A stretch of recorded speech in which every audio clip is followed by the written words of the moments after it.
Yo, yo, yo, we are back, and today I want to discuss limiting beliefs. What are limiting beliefs? How are they affecting us? How do we get rid of them? And how do we replace them with beliefs that are going to serve us? In the manifesting community, I guess you could say, or now people are referring to these different communities, the law of attraction, then they say manifesting, and there's these, it's interesting how we've divided these things up into multiple different groups. I think that they're pretty much all saying the same thing, maybe in a different way. And yeah, there's nuance and there are differences in the way that these different people describe the phenomenon of manifesting and of reality creation. But as I've said before, a lot of these things are really just saying the same thing, but just hitting on it from different angles and from different perspectives. Obviously, everybody has their own perspective, everybody has their own experiences that they've gotten through life. But one analogy for me that has made the most sense when it comes to your thoughts and your beliefs, because your beliefs are really just thoughts and thought patterns that have been gone over so many different times, like a water running down a current, and it's formed a path, and now it's so much easier for it to just keep going down because it is so used to it. It has a momentum. Anyways, the easiest way that I've seen as describing your thoughts and your beliefs is what John Kehoe describes them as in Mind Power, where he says that your mind is a garden. You can look at it like a garden. There are going to be weeds in the garden. And just as when you're out trying to plant flowers and trying to grow flowers, vegetables, anything that you want to grow, intentionally grow, there are going to be weeds that pop up. And what you need to do is go in and proactively weed the weeds, get rid of the weeds. You got to remove them. Otherwise, they'll keep coming up. And the thing is, they may still keep coming up even once you do remove them. If you've done any gardening, or if you're familiar with the entire idea, and the analogy makes a lot of sense because weeds are persistent. They keep popping up, right? But our thoughts, what you could call as negative thoughts or negative beliefs or limiting beliefs, are these weeds. And in order to grow the beautiful garden that we want to grow and cultivate the person that we want to become, because our thoughts and beliefs are inextricably linked to how we show up in this reality, we must remove these thought forms, remove these limiting beliefs. Now, there's many techniques that you can do. Of course, people talk about affirmations, people talk about meditation, and there's shadow work. There's all these different kinds of things that people describe as methods of redoing your self-image and reconstructing yourself, and essentially removing limiting beliefs. There could be a lot of techniques that you might find, but one that worked for me, the only thing that has worked for me that actually really made a difference, because I had an experience several years ago. I was on spring break and I was out, and I had set up the entire spring break. So I had my friends, a few different friends. We split a hotel room, and it was on the beach, South Padre Island. It was awesome. Except the only thing was that I, at least in my perception, my point of view at the time, was not having as much fun as all my other friends. And I think what happened was that I was replaying, and I was living through and living out some limiting belief patterns. And what happened was that once I came back from the trip, I was so fed up with, basically, in my mind, I wasn't doing my actions or whatever. There was nothing that I was doing while we were on the trip, because to keep this PG, basically my other friends were going off and linking up and hooking up, and I was not having the same success that they were having. with the opposite sex, just in generally speaking, in general terms, on this trip. And at the time, in general, I was fed up with that, and I came back, and just to have full transparency with you guys, the discussion of what I'm talking about can be found in this book it's an obscure book. I'd never heard of it before. I randomly picked it up. You can see even the Barnes & Noble discount. It's called Think Your Way to the Life You Want, and it is written by Bruce Doyle. So just to be transparent, I feel like a lot of people, sometimes they don't share, where they got what they're sharing, just so that you have the source, where I got it from, and in case you want to pick up the book or a copy of the book yourself, that is where I got these ideas from. In any case, this was the one thing that finally got rid of these beliefs, these insidious weeds that come up, and the system that it gave me for cropping out these weeds. So the first thing that you want to do, it's a step-by-step process. And so first you want to identify how you are feeling. Actually, let's take a look at the notes here, because I want to make sure that I give you guys like a good overview before I go into the actual technique to actually do this. So he says, we all have an energetic signature. We're always sending this out, and it is based on our beliefs. People consider thoughts as ideas or notions in your head which are not real, but in reality, thoughts exist just the same way that radio frequencies exist, just the same way that we cannot see the radio frequency when we're tuned the channel to 96.8 or whatever. We still perceive that and hear that with our senses because it is real, even though we cannot feel it or touch it. Thoughts are real in the same exact way. Thoughts that you accept as true become your beliefs.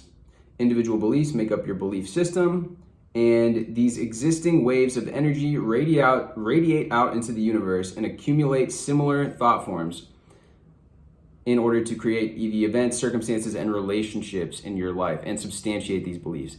And John Kehoe talks about that as well. One of the principles in mind power is that your thoughts that are emotionalized become magnetized and attract similar and like thoughts, and that's what's being expressed here. So you form these beliefs most of the time subconsciously, most of the time through events that occur in your early life, usually in childhood. An example of a belief could be, I can never have things my way.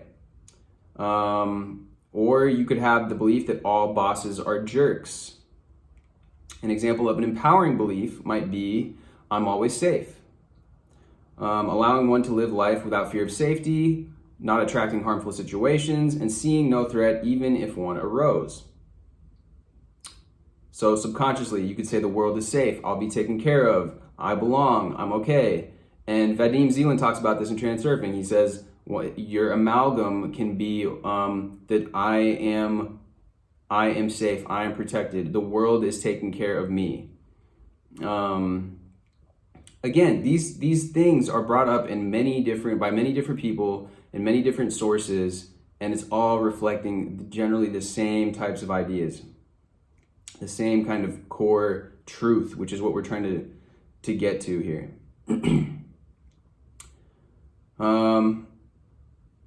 If you find yourself trying to convince someone about something you believe, ask if you really believe it. Needing to convince someone about your own truth implies that you doubt it.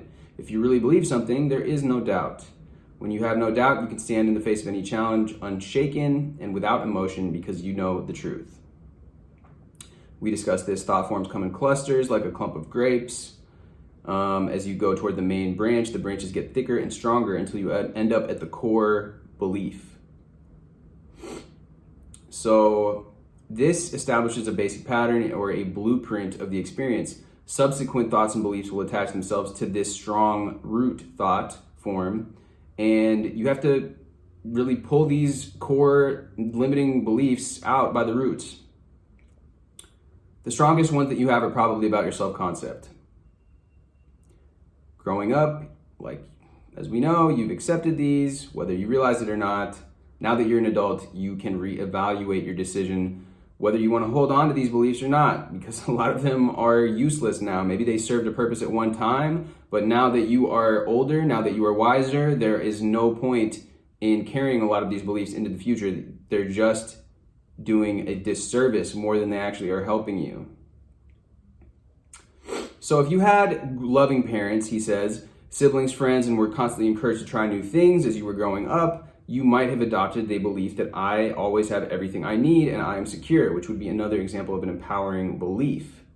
So the basic belief, in order to fulfill itself, is acted to positively influence every major facet of our life, including work, a job, finance, relationships, and these would be, you would see this belief reflected in all of these facets of your life. So he talks about the phenomenon of self-sabotage. I don't do well in interviews. I say something unintended at the most inappropriate time. I'm sure we can all relate to that one. And then attention, what you put your attention on, it strengthens and expands in your life. We are not independent observers, but our attention, backed by the intent of our beliefs, creates what we experience in our lives. Keep your attention focused on positive and good things begin to happen. So when things show up that get in the way, don't focus on them. Handle them, but stay focused on the goal. And when you're focused on obstacles, when you tend to give up. What happens when you focus on them? You strengthen them. Stay focused on the goal. So as you read through, so here we begin to kind of get into, after going over this little overview, the ideas that are going to lead us to uncovering, but really the main goal of getting past these limiting beliefs. When you experience an emotion, and fear, he says, fear, worry, and doubt are probably the strongest thought forms on the planet, or emotions on the planet. They will rob you of your desires. If you can get in touch with and remove the limiting beliefs behind these, you will be a new person. And I experienced this firsthand back when I did this for the first time. As I said, a few years back. As you go through this, think of people and situations that make you uncomfortable and take note of them. Also think of someone you know and think what belief they must hold to be having the experiences that they're having. If you issue a judgment with emotion about somebody's behavior, you are hooked and you have things to clear. If you attract according to how you are vibrating. The energy you are emanating will attract your circumstances. Your acceptance of yourself just as you are is the first step in exploring limiting beliefs. Your story or beliefs in the present moment determine your future.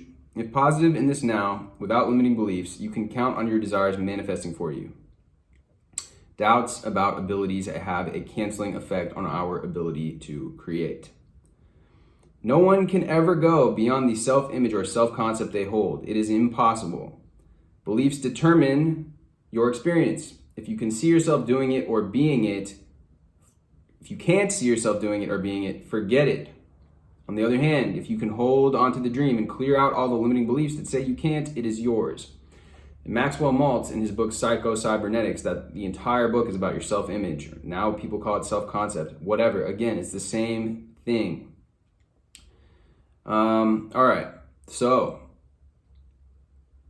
say you uncover the belief, nothing ever works for me.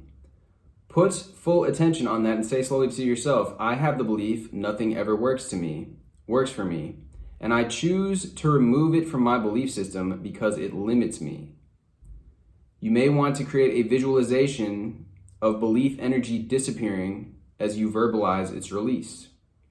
I choose to replace it with, everything that I do works out in my best interest. Use this on doubts as well. Did it work? Am I doing it right? I have the belief, I'm not sure how to do this right, and I choose to remove it from my belief system because it limits me. Or you can say because it no longer serves me. You treat your experiences as a reflection of your belief system. Pay attention to what experiences are highly charged with emotion. You're just looking for what's there. You're just observing. Ask yourself, what thought or what would I have to believe What belief would I have to hold to be having this experience? What other belief would I have to be holding to have this experience? Until you reach an aha moment. And this is it right here. This deep-seated root belief is generating the undesirable experience. Look at your major areas of life: self-esteem, money, relationships, sex, career, for undesirable circumstances, and begin uprooting the beliefs. So, you have a negative thought. Something comes up that triggers you. You say, what would I have to believe to experience these thoughts? It's most likely related to some painful situation where you made a decision or created a belief, not from your new perspective. And now from your new perspective, you can choose to change it. When your partner left, instead of letting go of them, okay, so here we go. That's what I wanted to share with you guys, that system. So let's go over it right now. So in my example, I didn't have a good time spring break. And I was thinking, you know what? I feel shitty. I am jealous of my friends because they met these cool people, these cool girls on this trip, and they, had this great experience. I met this girl that I liked, but it didn't work out with her, and blah, blah, blah, blah, blah. And now I'm feeling shitty. So I traced this, what belief would I have to hold in order to be having this experience? And one core belief that I unrooted for myself was a belief that I am somehow not good enough. And, this is a very insidious belief, and it is a very common, I would say, belief, because this is something that you could have picked this up. Who knows? It could have been something seemingly innocuous. Somebody could have said something to you when you were younger. Somebody could have made fun of you. Somebody could have teased you. You may not even remember what exact circumstance or what caused you to pick up this belief. Yet it is, laying dormant in your mind, in your energy, and projecting itself out into developing, oh, well, I'm not good enough. And then you go out, you try to have a good time with your friends. You try to push yourself to be outgoing, relaxed, and in the zone, and carefree and social. But on some level, you are projecting this idea. Maybe you are maybe it comes out as you trying too hard. Maybe you're trying to do something now to get a result rather than just being in the moment, because you have this belief that says, I'm not good enough, so therefore I have to try harder than other people. Therefore, I have to put in more work. Therefore, I have to grind to get this result. And this could manifest in any situation. This could be also with your career. This could also, there's a lot of examples that he goes into as far as people that go in for a job interview, and you go in and you are carrying around this, I have to, do this and this to get the interview. And again, if you're not being present to the moment, and if you are not kind of trusting yourself, and the more that you have that self-trust, the more that you really believe in your intrinsic worth and value, it's going to come across to the person that's interviewing you, and they're going to say, okay, like this person's energy is they're just so stable, so centered and confident that I want to give them this job. This limiting belief of I'm not good enough, or things never work out easily for me, or I'm always having to overcome things, or that life is hard, seeps out into your behaviors. It could be your micro expressions. It could be anything. We don't need to go and dive in and dissect every single way that this might come out. All that we need to do is go to this belief. So now we say, with this example, I have the belief that I'm not good enough. On some level, I have this belief, and this belief, I choose to remove this belief because it no longer serves me. So you can do that, kind of meditate, kind of visualize, like as he said, the energy of the belief, or you can do something where you push it out. You can imagine the words, the text, I'm not good enough, and you see it just crumble or just like absolutely dissolve. It gets obliterated. Like you see graphics of text on a screen sometimes, and then people do like CGI effects, like in YouTube intros or in movies. Like imagine it with a sound effect. It's gone, it dissipates, it goes out into the ether. And then you say, I choose to replace it with the belief that I am good enough, And because I was born onto this planet, just because I am here, that means that I am worthy of experiencing the best that life has to offer.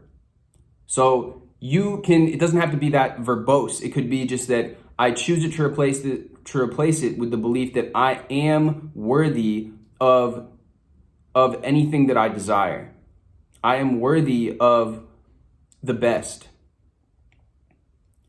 It might help to have a little reason tucked in there though. Like, I think that makes sense to me. That satisfies the logical part of my brain that says, look, I was here, I was born onto this planet, and therefore I am worthy. Just by the sheer virtue of me being here, I am worthy, and I deserve the best. I deserve the best that this world has to offer me.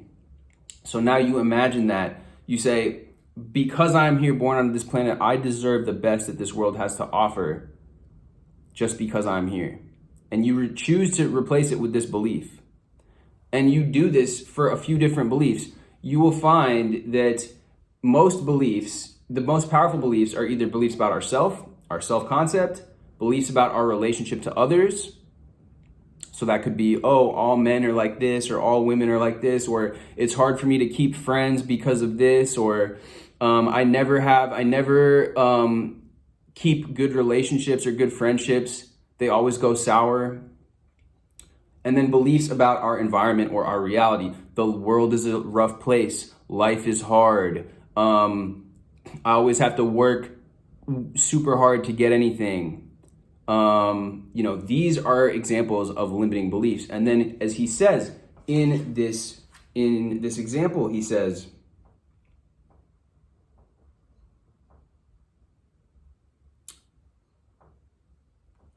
nothing ever works for me.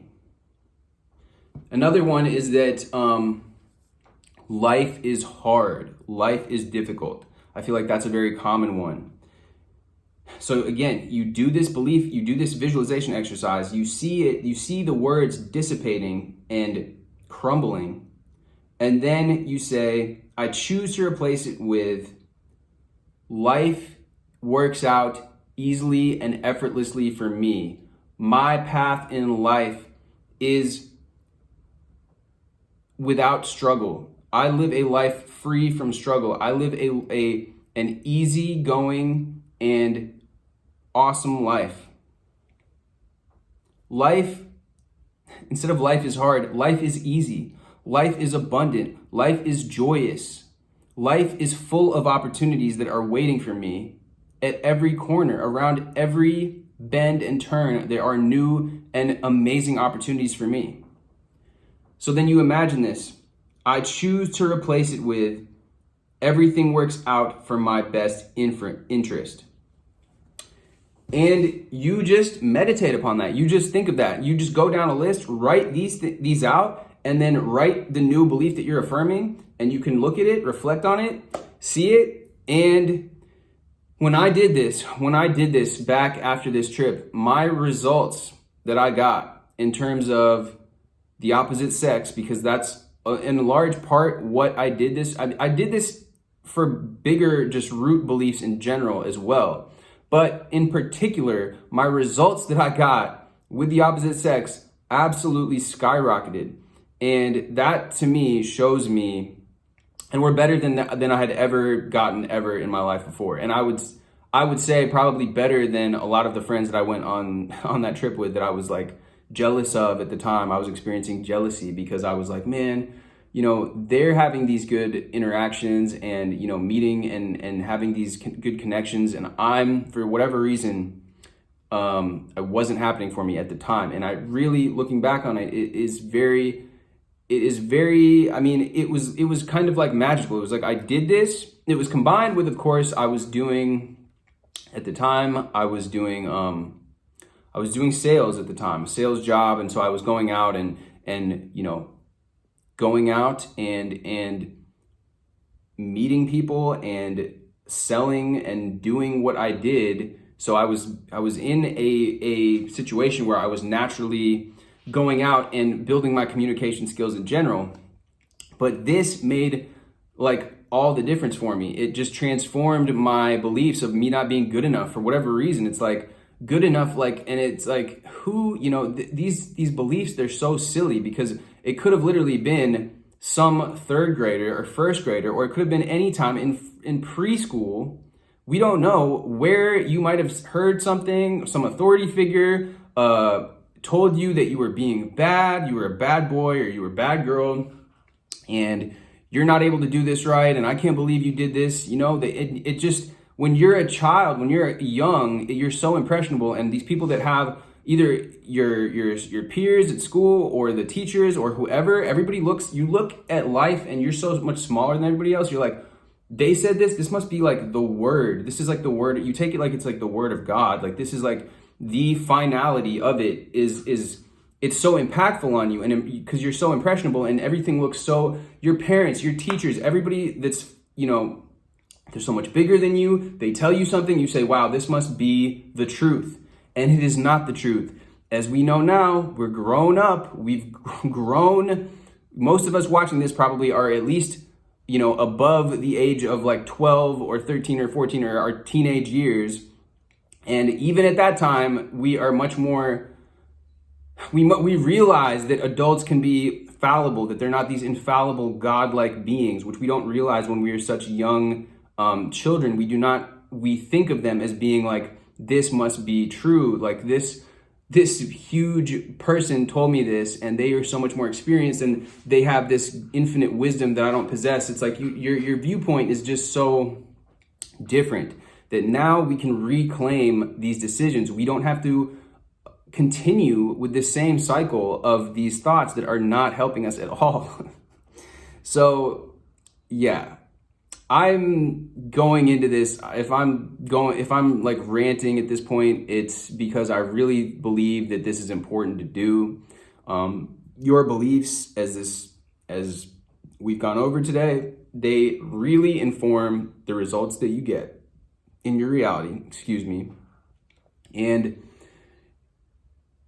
yeah, removing this kind of way where we can go in and literally systematically pull these beliefs out by the root, to me, is very powerful, because you can go on your day, you can go on and on with your visualizations and your affirmations, but if somewhere you have accepted some limiting belief like this, that life is a struggle, and I never meet anybody, and nobody likes me, and the world is against me, and all of these, like, these very core identity, like, these are at the very core of your identity. So if you want to go around saying, I'm making $1 million, and, everybody loves me, and I'm like so popular, and whatever it is that you're affirming, it's kind of like putting paint on like a rotting, wood, or it's like, as an example, it's like you have the foundation of the house is like crumbling, but you're gonna like install, like, you're gonna put new siding on the house. I mean, I don't know, like, maybe these aren't the best examples, but I feel like you get the picture. It's like at a very core, there's a very core fundamental problem, but you're trying to just cover it up with plastic. You're basically sweeping the bullshit under the rug, and then you're gonna like vacuum the rug, or you're gonna, it's a very, very superficial way to go about changing your life and having a real impact on your life. I mean, you really need to embrace these core beliefs that are going to be more empowering. Replace these insidious bullshit ass beliefs that who knows how long you've been carrying them around, and how they're showing up and how they're affecting you on a day-to-day basis. Like I said, if you're walking around saying, yeah, I'm the best at this, and I'm like so cool and blah, blah, blah, but subconsciously you have all this, it's working against you, you're fighting an uphill battle, and you're gonna perpetuate this kind of struggle that you're on, because you're trying to beat it into submission, beat your subconscious into submission, your beliefs into submission. So anyways, this, I think, is the way that I've found, the most powerful thing that I've found as far as removing and overcoming, getting past your limiting beliefs, reshaping your identity. There's other techniques. Maxwell Maltz has some really good ones, but as far as the specific step-by-step way to get rid of limiting beliefs, this is the best way that I've found. If anybody else has any thoughts on this as far as what you think is a good way to do this, let me know. I would love to hear anything else that's worked well for people. This is the only thing that worked well for me. I had been wanting to do this for a long time, like years, until I found this book, and I've not heard anybody else discuss this. And yeah,